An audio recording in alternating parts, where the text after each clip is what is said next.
Oh, I can't imagine not using every piece of my social work training to do this. The biggest thing I went to school for was to be a family counselor. That was always the goal. And that was looked into PhD in psychology, but didn't want to spend that much money or that much time in school. So found that the social work degree that a lot of people that are counselors have. And it's just a focus really on family systems. And so what you'll hear me say a lot when I speak, and I think it's in some of my bios as well, is that Alzheimer's disease is not something that just impacts the patient. It really impacts the entire family, the entire family.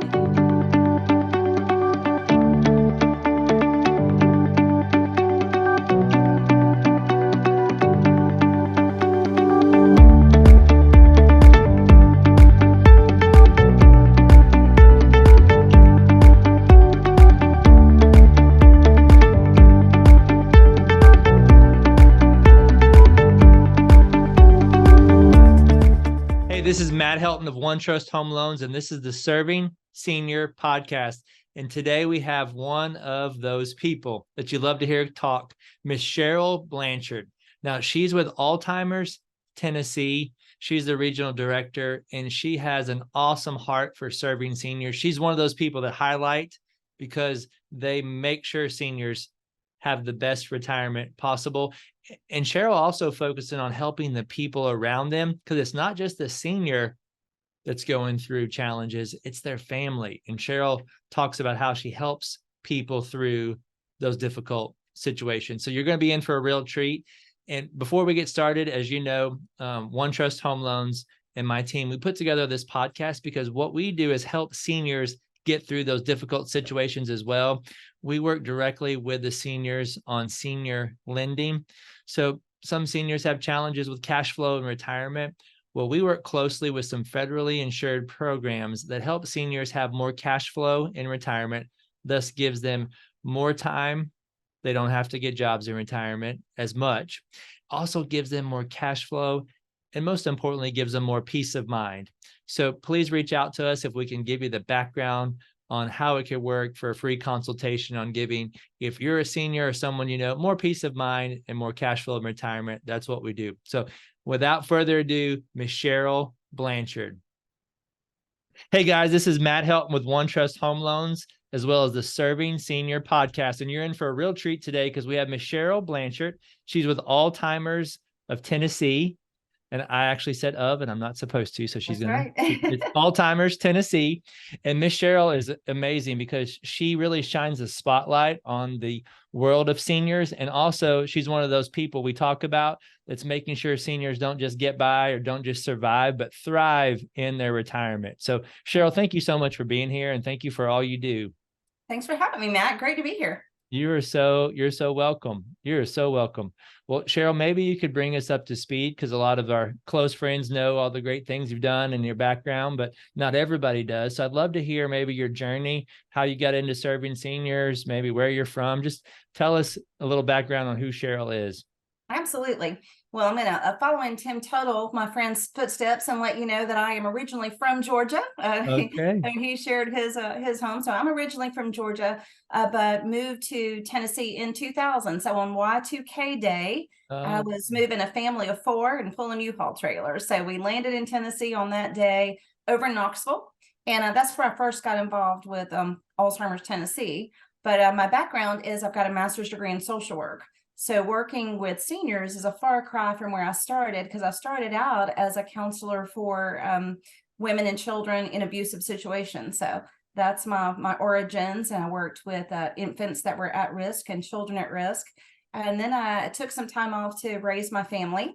And when I went back to work, I went back to work for a home health agency there in Knoxville. And met my first family that was impacted by Alzheimer's disease. I didn't understand what I was seeing at the time, but once I figured it out, I was very, very concerned that there were not enough resources out there for caregivers. So my first step into the Alzheimer's world was with this family I went to visit. And I went back to the home health agency and said, this is not acceptable. We've got to do something for this family. We can't just leave her like this. And obviously, you know me, I became very passionate about working with these families and actually wrote a proposal for a program that even if the person with dementia was not our identified patient, not the one that Medicare identified, that we could write in coding for caregiver stress, caregiver burnout, patients with a caregiver that wasn't fully available, and or if it was the patient with dementia, and they were able to get me in there to work with the family, to educate them, get them connected to resources. And of course, one of those resources was Alzheimer's Tennessee. Always made sure they had that phone number and knew about all the incredible programs they offer. So it's been quite a journey. Wow, that's awesome. Maybe dive into a little bit. How did your background in social work help you in what you're doing now?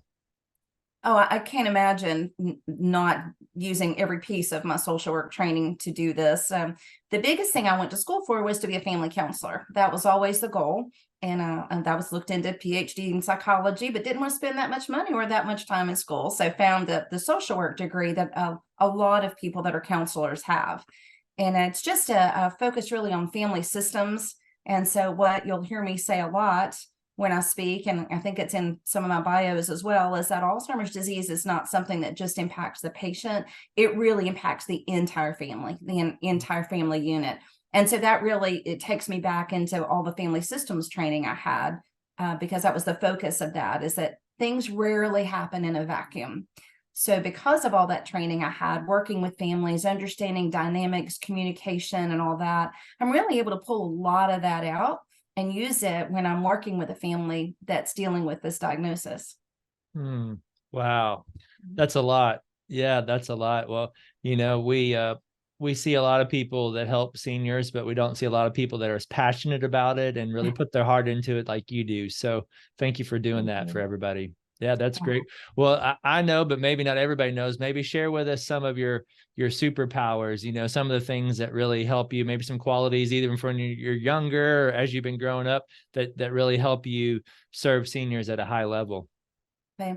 Well, like I said, you know me, so you've already said passionate a couple of times.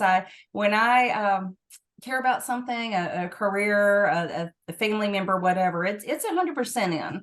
So I guess one thing I would say that everybody would say about me is I'm very passionate about my work. I'm very committed to the families I work with, but also won't just do anything good enough. I really like to go that extra step, really thinking outside the box, thinking of things that families may not even recognize as a need, and then guiding them back to community resources like you and all the other great folks we get to work with here in Nashville area in Middle Tennessee.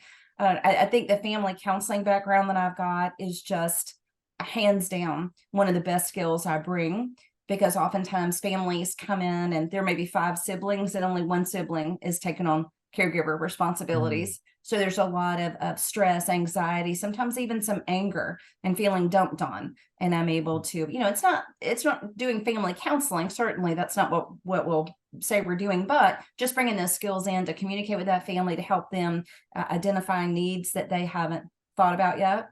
And when I'm working with families that they are all there, just helping them communicate with each other and really make a solid plan. One of the hardest things I see is when there are siblings or children or even brothers and sisters of the person with dementia, and they don't all agree on what should be done. And that just puts everybody, as you know, in a standstill, which means the person with the diagnosis is not getting their needs met. So I love to pull those families together. We'll do family consultations in the office. I've met folks in their homes. We meet at coffee shops. We meet at restaurants, wherever we need to be, where we can all be together and really try to help them understand what some of the needs are that they may not have thought about, and then try to get everybody on that same page and then get them connected to the resources that can help them. Because we do call it a journey. It is quite a journey from diagnosis on. But one of our mottos is it's a journey no one should take alone. And with Alzheimer's Tennessee being here, they certainly don't have to. We're here to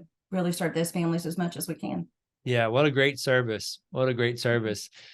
Maybe you give us some background on some ways and some situations where you guys are helpful with the community, but also maybe some specific examples where you can help a specific client or specific patient you're referred to. So we have a number of programs and services. And of course, you can go on our website and locate a lot of them.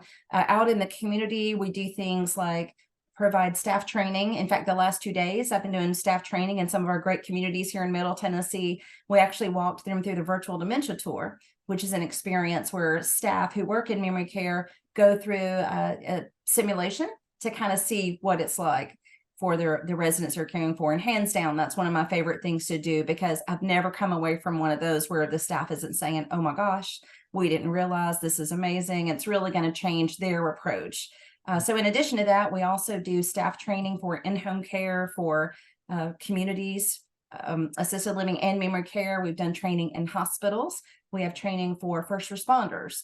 We speak at Rotary clubs and all kinds of civic organizations, Kiwanis, any of those things, chambers. So anybody who needs a speaker on Alzheimer's disease, we just love being out there and sharing that education with the community, getting them more involved. For individuals, it starts with that first phone call. We man a 24-hour helpline. And the great thing about our helpline is that it's going to be answered by the regional director in your community. So for Middle Tennessee, when a family calls in crisis, they're going to get to speak directly to me. They're not going to be handed off 3 or 4 times. Now, people asking me about that, yes, I do get to sleep and take a day off occasionally. So we partner with Medic Alert. And so Medic Alert will answer in the middle of the night and on holidays. But what they do is send me an email. And let's say, Matt, if it was you, I'd have an email at 8 o'clock the next morning. Hey, Cheryl, Matt Helton called in. This is his situation. Here's his phone number. He's expecting a call from you. And I get that immediately. So even when I'm away from the office, I can certainly look and see if there's an emergency situation, and we'll call them back immediately. And if it can wait till the next business day, we reach back out. But again, it's that personal contact. So that's there. We operate a number of support groups, both in person and virtually. And I'm excited to say that I started my 9th in-person support group just last week. So those are out there for families. And being a social worker, I'm a big fan of support groups. I think there's just nothing like that to help you deal with a difficult situation. We've got on our website our Caregiver Academy, which are brief videos where family caregivers or people who want to learn more about what it's like to be a caregiver can hop on there for 3 to 5 minute videos that just tell them more about Alzheimer's disease and the other dementias, because we certainly help families with the others.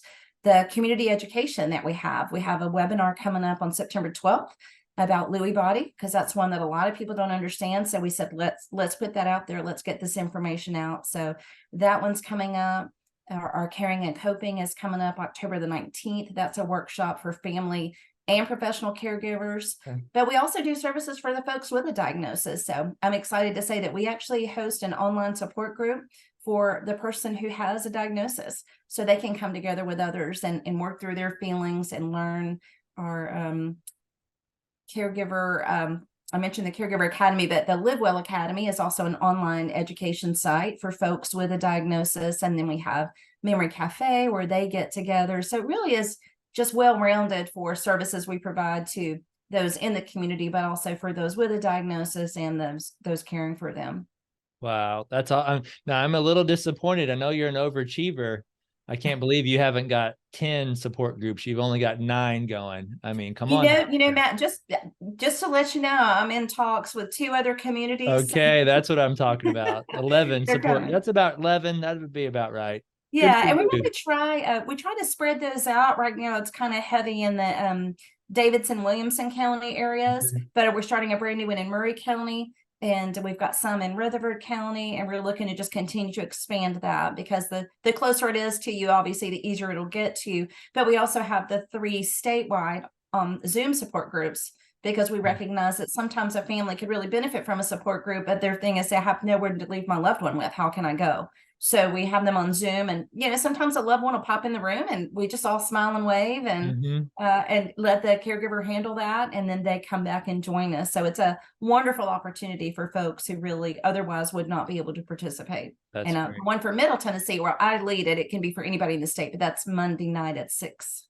Okay, that's great. Well, that's why we're lucky to have you on. You got so much going on, and we're happy to actually nail you down for a few minutes, because you don't let much grass grow underneath your feet. It doesn't sound like you're always helping. That's really cool. Well, maybe Cheryl, you could fill us in. What's the significance of September 1st? So September 1st today, Matt, is our birthday. So a lot of people may not have heard about Alzheimer's Tennessee, or they think when they do, they think we're a relatively new organization. Okay. But today is actually our 40th anniversary her 40th birthday. So we got started over in the Knoxville area when a lot of families and even some physicians came together, and more people were getting this diagnosis, and there just weren't resources. There wasn't a lot of information. So they came together and they founded Alzheimer's Tennessee there in Knoxville. And then since then, we saw the need for these services. So we expanded over into Northeast Tennessee, even up into Virginia some, because of the services we provide, and folks in Virginia want them. So we kind of crossed that border there. And then we expanded this direction. We're on the plateau in Tullahoma, of course, here in Middle Tennessee. And then we've got an office in Jackson, which is our newest office. So that should have been 6 regional offices.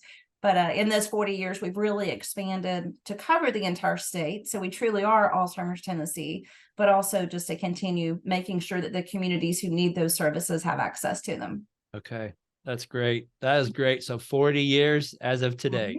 Mm-hmm. Okay, well, congratulations. You don't look Thank a day you. over 30. I can't. Thank you very much. We don't. You're welcome.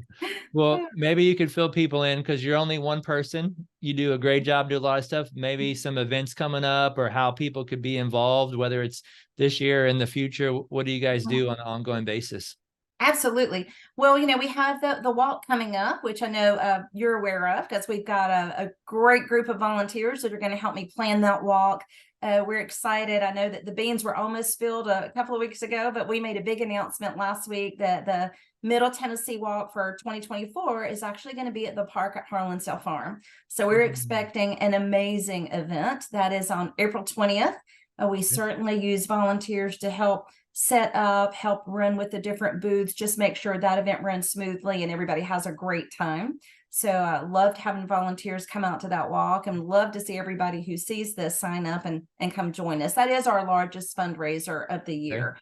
So, but leading up to that, there's a lot of papers to be printed and sorted and mailed and put together. So we often use office volunteers. It may not sound like a very glorious job, but believe me, I wouldn't get done half of what I get done if I didn't have some of those folks helping us put together corporate information packets that get delivered, getting things prepared for the walk, just helping me just spread the word. That's one of the biggest things to do, is when you hear that we're having an event, say, hey, have you heard about this? And it's going to be great. And just if you have a flyer, sharing it on your social media, sharing it by mailing it out, handing it out, whatever. So we do those kinds of things. And then one of the biggest things we need is folks just to join us, sign up for the walk. That's going to be a blast.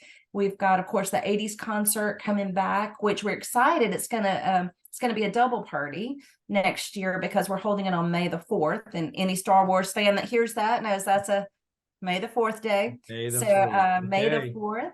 We're having our Rockin' Against Alzheimer's. This will be our 2nd year. It was hugely successful last year. So just buy a ticket, come out, listen to Mixtape. They're an outstanding 80s tribute band, and that'll be at Hot Springs on May the 4th. So you can dress up in your best 80s attire or dress up in Star Wars. We're gonna accept you either way, but that's a great event. Also coming up, just a really fun thing is our race across the state. So we have a purple pace car that drives from Memphis all the way up to Bristol. Holy cow, that's awesome. It's fantastic. We partner with Walmart stores across the state to have pit stops.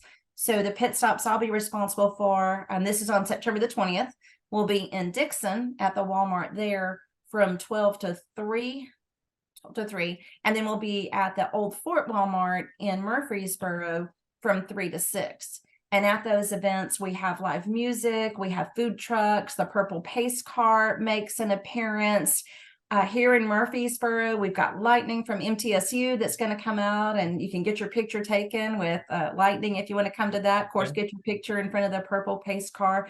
And that's raising awareness for our Silver Alert Law and our Silver Alert kits. Got it. Wow. That's a lot. How do you keep up with all that? Great calendars. Well, that's fantastic.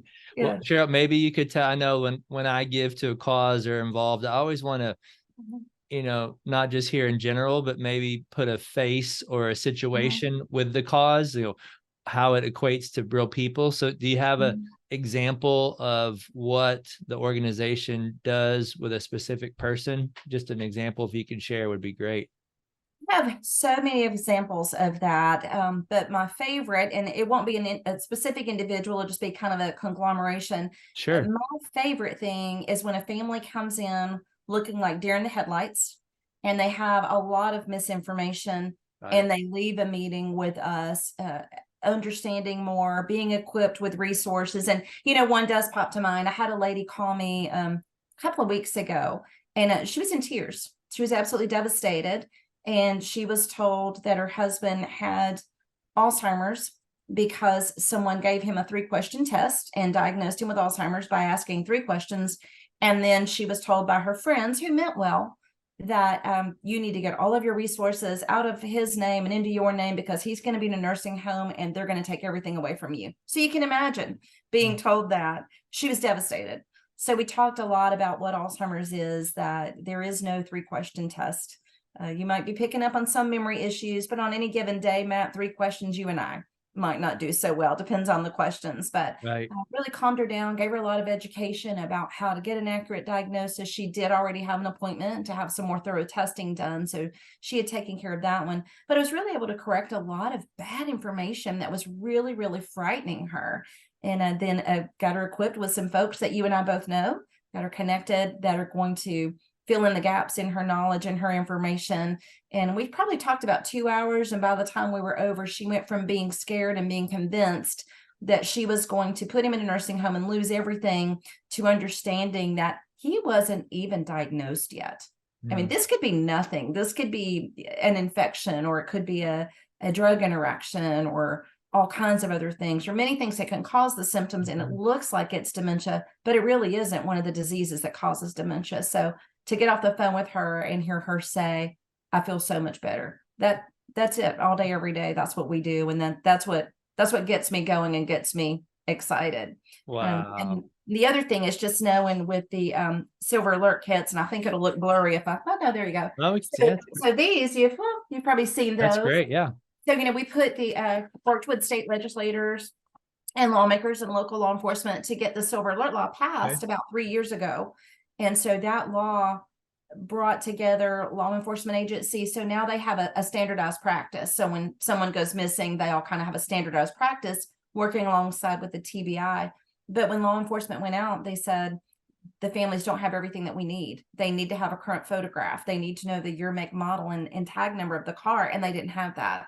So we worked and put together these free silver alert kits, and any family that has a loved one with dementia can contact us. We'll send them out that free kit, and it guides them into gathering all the information they need should a loved one go missing. And our rate with the TBI right now for silver alerts issued and silver alerts resolved runs around 95% or so. Wow. So that's really a life-saving program that we're very, very excited about. Wow. That's a fantastic program. When, how long's that been around?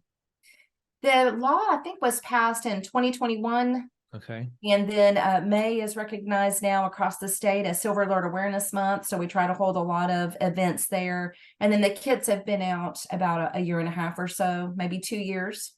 So we make those available pretty much anytime we hold an event. We've got some of those with us. So any family that walks up and needs one, but you can also go on the website and order those. And I would just encourage anybody, if you know someone that's caring for a loved one with dementia, please contact us. Let's get one of these in their hands, because it really, truly is a life-saving program.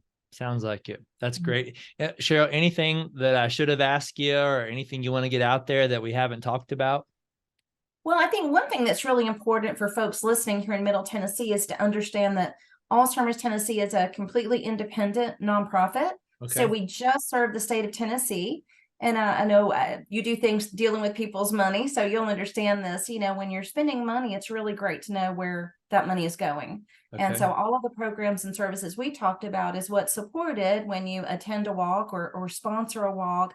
But the other really exciting thing about that is that we can tell you that all funds raised stay local to serve local families. So I'm here in Middle Tennessee. Anything that we do to raise money in Middle Tennessee, you're going right back into helping your neighbors, your church members, your family, your loved ones, and folks right here in your own community. And we're really proud that we're able to say that we truly do keep all those funds local. Wow. That's awesome.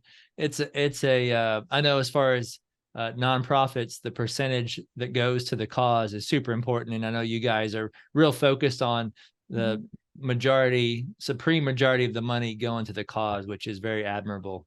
Yeah, the last report I had was around 85 cents of every dollar raised going back out into programs and services. So we're really proud of that as well.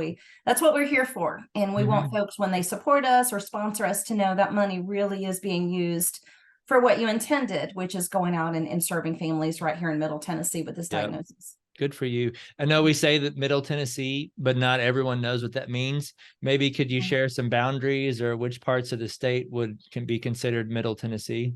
Yeah, and if anybody's interested in that, I actually have a map. I don't have it in front of me, Matt, but if you think about going up to the border of Kentucky, I've got Clarksville, Ashland City, Dixon, go down into Murray County, of course, Davidson, Williamson, Wilson, Rutherford, head over towards the plateau, but that's where I meet up with the Cumberland's office. And then south of me, we have an office in Tullahoma, but all of the 16 counties right around Davidson, Nashville, and then going out, a couple of counties kind of all the way around that are the ones that the Middle Tennessee office covers.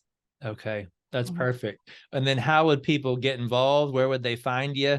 Where would they be able to look this up? And how's the best number to reach you guys? Okay, so our website is www.alztennessee, spell the whole word Tennessee out. So alztennessee.org. The Middle Tennessee office phone number is 615-580-4244. So folks can always call me. My email address is just my name at tnalls.org. So it's Cheryl.Blanchard at tnalls.org. And of course, we have a Facebook page, and I put everything on our Facebook page. That's Alzheimer's Tennessee, Inc., Middle Tennessee. So a lot of upcoming events are there, a lot of our fundraisers. We do fun things like all go out to eat at a restaurant, and that restaurant is giving us a percentage. That's coming up at Radish there in Franklin. So all that information is on there. And of course, you can contact me, email me if you'd like to volunteer. Have a very robust email list, but I only add people to that if I know it's okay. So anybody who wants to make sure they're getting all of the emails about upcoming events, whether it's an educational workshop, a fundraiser, a fun event, I'm happy to add folks to that email address anytime so they don't miss anything. That's great. Well, Cheryl, thank you for visiting with us. We really do appreciate it. Most importantly, we appreciate who you are, because if you wouldn't have done this job, we know you would have been doing something where you help people. But the good news is you're helping people that really, really need it. And that's amazing. Thank you, Matt. Yeah, that's amazing. So thanks again for watching this episode. Please reach out to Cheryl. We'd love for you to support her and her organization. It's an amazing group. And please make sure you check out the next episode of the Serving Senior podcast. Thanks again. Have a great day and appreciate your time. Hey, this is Matt Helton with OneTrust Home Loans, home of retirement mortgage solutions. And we really do appreciate you checking out the Serving Seniors podcast today. Now, please go to the description down in the body of the podcast where you can subscribe to get future shows. Please click that notification button so you get notified when other shows drop. And also, if you can go to servingseniorspodcast.com, and we'd love to hear a comment about our show. We have a heart to serve seniors, and we have a heart to make sure seniors don't just survive retirement, don't just get by in retirement. We want to show seniors how to thrive in retirement. So if you know of anyone that's 55 and older that could use some extra cash flow, maybe the retirement's not going the way that they like, our retirement mortgage solutions are designed for folks, and depending on the state, they're either 55 or 62 and older, to make sure that they have that kind of retirement that they want. As long as they own a home and they're in a good equity position, there could be some solutions that they may not have thought about, or maybe they've thought of and they just didn't know how they work. That's what we do. So anyone in that age group that could use some mortgage advice, my team and I would love to be able to help them. Thanks again, and look forward to seeing you on the next show. Have a great day.